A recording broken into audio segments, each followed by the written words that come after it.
കരുളായിൽ gym ട്രെയിനർക്ക് നേരെ ആക്രമണം. മഞ്ചേരി സ്വദേശിക്ക് പരിക്ക്. കരുളായിലെ പ്ലേ ഓഫ് ഫിറ്റ്നസ് സെന്ററിൽ ട്രെയിനർക്ക് നേരെ ഒരു സംഘം ആളുകളുടെ ആക്രമണം. മഞ്ചേരി സ്വദേശി പൂവിൽപട്ടി മുഹമ്മദ് ജാനിഷിനാണ് മർദ്ദനമേറ്റത്. പരിക്കേറ്റ ഇദ്ദേഹം നിലമ്പൂർ ജില്ലാശുപത്രിയിൽ ചികിത്സ തേടി. ബുധനാഴ്ച വൈകിട്ട് 6 മണിയോടെയാണ് സംഭവം. 8ഓളം വരുന്ന സംഘമാണ് ജിമ്മിലെത്തിയത്. ജിമ്മിലെ മെമ്പറായ ഒരാളെ അന്വേഷിച്ചാണ് ഇവർ എത്തിയത്.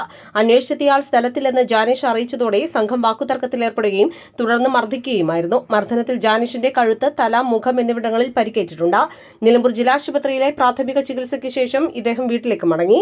സംഭവവുമായി ബന്ധപ്പെട്ട് മുഹമ്മദ് ജാനിഷ് പൂക്കോട്ടുംപാടം പോലീസിൽ പരാതി നൽകിയിട്ടുണ്ട്. പോലീസ് കേസ് രജിസ്റ്റർ ചെയ്ത് അന്വേഷണം ആരംഭിച്ചു.